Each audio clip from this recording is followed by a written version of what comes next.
আজকের ভিডিওটা হইল গিয়া ভাই দুইটা রাস্তার ব্যাপারে আমি কথাগুলা কইমু। একটা হইল গিয়া আমরা শিলচর টু গুয়াহাটি রোড যেটা আছে NH হাইওয়ে 6 নম্বর জাতীয় সড়ক যেটা আছে, আর একটা আছে আমরা শিলচর টু লাবডিং যেটা 27 নম্বর ন্যাশনাল হাইওয়ে আছে। আমি এই দুইটা রাস্তার ব্যাপারে আমি আপনারা আজকে কইমু।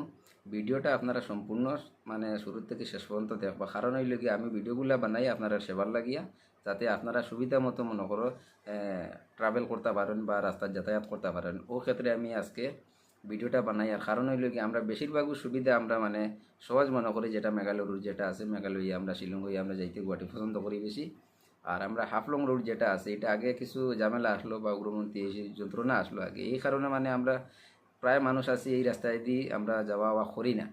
কিন্তু আজকে আমি সম্পূর্ণ ও ভিডিওর মাঝে আমি আজকে কইমু আমরা কোন রাস্তায় গেলে গুয়াহাটি হইয়া গেলে আমরা ভালো হইব, শিলং হইয়া গেলে ভালো হইব, না হাফলং হইয়া গেলে আমরা গুয়াহাটি আমরা ভালো হইব। আমি সম্পূর্ণ আজকের ভিডিওত আমি আপনারা হইয়ার কারণ হইল গিয়া দুইটা রুটের মাঝে একটা রুট সম্পূর্ণ সবসময় 24 ঘন্টার মধ্যে মানে খুব ব্যস্তহীন রাস্তা হইল গিয়া আমরা মেঘালয় রোড যেটা আছে এটা সবসময় জাম থাকে। ও কারণে আমি আজকে সম্পূর্ণ আমি দুইটা রাস্তার ব্যাপারে আপনারা ক্লিয়ারলি আপনারা কইমু। তো ভিডিওটা আপনারা শেষ পর্যন্ত দেখবা, যদি একটু লম্বা হয়। এখন আমি আপনারারে ম্যাপ দিয়া, গুগলের যেটা ম্যাপ আছে ম্যাপ দিয়ে আমি আপনারারে কিছু আমি বোঝানোর চেষ্টা করবো, যাতে আপনারা শর্টকাটে মানে বুঝতে আপনারা সুবিধা হয়। এরপরে আমি ভিডিও দিয়া মানে ভিডিওর মাধ্যমে ডাইরেক্ট দেখাইমু রোডটা কীরকম আছে কীরকম না, ডাইরেক্ট ভিডিও আমি আপনারা দেখাইমু। আমার এইখানে একটু সময় দিবা, মানে আমি তোরা মানে ম্যাপ দিয়ে আমি আপনারা বুঝাইলে আপনারা মানে বুঝতে আপনারা সুবিধা হইব। আমরার বরাকভ্যালির মেইন সেন্টারটা হইল গিয়া আমরার বদরপুর থেকে যদি আমরা শিলং রোড হইয়া গুয়াহাটি যাই তাহলে আমরার 288 কিলোমিটার আমরার মানে রাস্তা হয়। আর যদি আমরা হাফলং রোড হইয়া যদি আমরা যাই তাহলে আমরার 415 কিলোমিটার। এখন 415 কিলোমিটার এবং 288 কিলোমিটার মাঝে এই দুইটা রাস্তার মধ্যে পার্থক্য কিতা দেখো। আমরা যদি হাফলং রোড হইয়া যাই তো প্রথমে আমরা চন্দ্রনাথপুর, দামচড়া, হারেঙ্গা যাও, জাটিঙ্গা, হাফলং, মাহুর, মাইবং, লামডিং, জাগিরোড ওই আমরা জোড়াভাট হয়ে আমরা মনে করো আমরা গুয়াহাটি গেলাম। আর যদি আমরা এদিকে তোমার মেঘালয় রোড হইয়া যাই তাহলে আমরা মালিডর, এরপরে রাতাছড়া, উকিয়াং, সোনাপুর, কেলেরিয়া, জুয়াই, শিলং হয়ে আমরা গুয়াহাটি আমরা গেলাম। কিন্তু এই দুইটা রাস্তার মধ্যে আমরা পার্থক্য কোনটা কোনটা দেখো। আমরা যদি হাফলং রোড হইয়া যাইতে আমরা 25 কিলোমিটার রাস্তা, যেমন জাটিঙ্গা মুক্তকিয়া লইয়া কাপুচড়া পর্যন্ত আমরা এই 25 কিলোমিটার রাস্তা কিন্তু সিঙ্গুল রাস্তা। আমি এখন হাফলং রোডের যে সিঙ্গুল যেটা রাস্তা আছে আমি সিঙ্গুল রাস্তাটা আপনারা দেখাই। আর যদিও রাস্তাটা সিঙ্গুল তবে মানে অল্প জায়গাত সিঙ্গুল আছে, কিন্তু গাড়ি কোনো জাম নাই, রাস্তা একদম মানে ফ্রি আছে। আর এই রোডও বর্তমানে সম্পূর্ণ টুল রোডের মাঝে আছে। টুল রোডের কারণে তাকায় মানে রাস্তা যে খারাপ যেটা আছে বা যেখানে দোষ পড়ছে এটার লগে লগে ক্লিয়ার হয়ে গেছে। এখন আপনারা সহজে মানে 415 কিলোমিটার জায়গা যদি যাইতে হইতে আপনারা মনে করো প্রায় 10 ঘন্টার মতো লাগবে। এই 415 কিলোমিটার ধরো বদরপুর থেকে যদি গুয়াহাটি পর্যন্ত যাও টোটাল লাগবো 10 ঘন্টার মতো। আর 288 কিলোমিটার যাইতে হইলে যদি ফ্রি রাস্তা থাকে মেঘালয় রোডে তাহলে তোমার সময় লাগবে 9 ঘন্টা। শুধু 1 ঘন্টা রাস্তার মাঝে ডিফারেন্স, কিন্তু 1 ঘন্টা যেটা আছে এই 1 ঘন্টার মানে কম লাগা দেখি আমরা কিন্তু শিলং রোডে যাই। কিন্তু যাওয়ার পরে ওই কিতা পুরা দিনকে দিন আমরা সোনাপুরের মতো জায়গার মাঝে গিয়া আমরা মানে পুরা দিন না খাইয়া উপাস থাকা লাগে। আর এদিকে আপনারা দেখেন হাফলং রোডে কত মজার রোড বাই বানাইছে, এটা একদম 5x5 রোড। ছোটো গাড়ি হইলে এটা তো মনে করো ম্যাপর যে একটা লোকেশন যেটা আছে টাইম এটা লিমিটের ভিতরে থাকে। 60 কিলোমিটার স্পিডে চালাইলে তোমার 10 ঘন্টা লাগে, কিন্তু 10 ঘন্টা লাগার কথা নাই, 6-7 ঘন্টায় গুয়াহাটি পৌঁছা যায়। মানে ছোটো গাড়ির যেটা কথা কইয়ার, ছোটো গাড়ি আরামসে 6-7 ঘন্টায় গিয়ে পৌঁছতে পারে। আর এই রাস্তাটা একদম মানে একদম 5x5 রাস্তা, 4 লাইন পুরো ক্লিয়ার।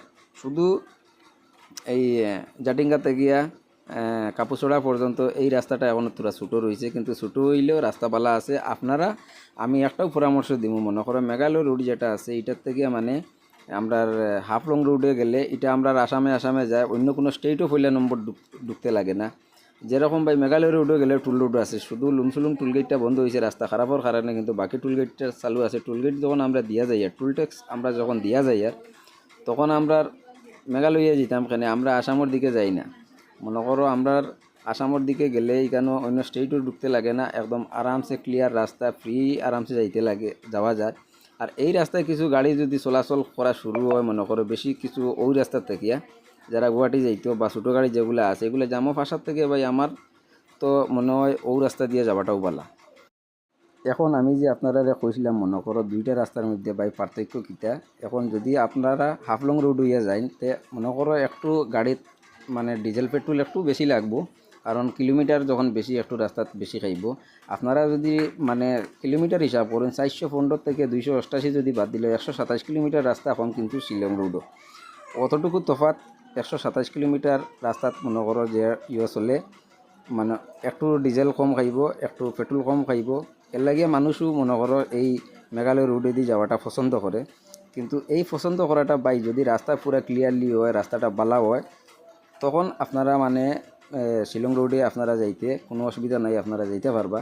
আর এখন আপাতত যেহেতু মানে রাস্তাটা যখন খুব খারাপ, এই খারাপের কারণে আপনারা ছোটো গাড়ি লইয়া গেলে গাঁতর মাঝে গাড়ির নিচ লাগি যায়, মোবাইল চেম্পার লাগি যায়, মালকাট লাগি যায়, এর লাগিয়া বহুত অসুবিধা। আর এই রাস্তায় গেলে টাইম মানে টাইম লইয়া আরামসে আপনারা যে কোনো টাইম ধরিয়া মনে করো আমি ওই জায়গার থেকে অত টাইমের ভিতরে পৌঁছিতাম গিয়া আরামসে পৌঁছিতে পারবা, জায়গা পর্যন্ত ট্রাভেল করতে পারবা, কোনো অসুবিধা হইতে নাই। কারণ রাস্তা দেখলাম এটা পাই রাস্তা, আমি মানে সম্পূর্ণ রাস্তার আমি পুরা খায় খবর লইয়া পুরা ক্লিয়ার হইয়া আপনার লগে যে ভিডিও যেগুলা দেই ভাই, আমার একটাও কথা মানুষে আমার ভিডিওগুলা পাইয়া যাতে সুবিধা পায়, কোনো হ্যারাসমেন্ট হয় না। এর কারণে আমি যেটা প্র্যাকটিক্যাল যেটা আছে আমার জানা খবর যেটা আছে আমি ওটাও দেই। কারণ দেখা আমি এই রাস্তার আমি ভিডিও নিজে আমি করিয়ে আপনারা এইটা দেয়ার। আর আমি কোনো মনে করো অন্য কোনো মাতর মানুষের যে অনুমানিক হিসাবে আমি এগুলা কোনো কিছু করি না, আমার যেটা রিয়েল যেটা আছে আমি ওটাও আপনারা দেই।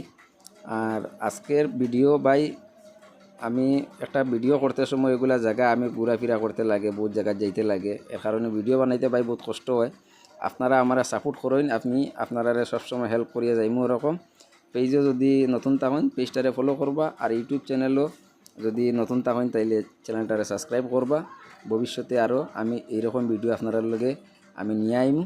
আর লাস্টের একটাও কথা রইল ভাই, ভিডিওটা হোয়াটসঅ্যাপ গ্রুপ যেখানে হোক শেয়ার করবা, কারণ আমি আপনারা সেবায় সবসময় আছি, আপনারা আমার সাপোর্ট করুন, আমি সবসময় আপনারা এরকম ভিডিও দিমু। আর আপনারা কমেন্টও কইবা আপনারা মানে এই ভিডিওটা আপনারা কীরকম লাগছে, এটা মেঘালয় রোডটা বালা না হাফলং রোডটা বালা, আপনারা কমেন্টের মাধ্যমে আমার নিশ্চয় কইবা। আমি আপনার কমেন্টর অপেক্ষায় থাকবো আর চেষ্টা করবো আপনার কমেন্টর রিপ্লাই দিবার। যদি পারি না আমি সব কমেন্ট একলগে মিলাই একটা ভিডিওত আপনারা সবার কমেন্টর রিপ্লাই দিব। ধন্যবাদ। আমার অতটুক যারা ভিডিও দেখছো সবরে অসংখ্য ধন্যবাদ। আজকের ভিডিও অতটুকু।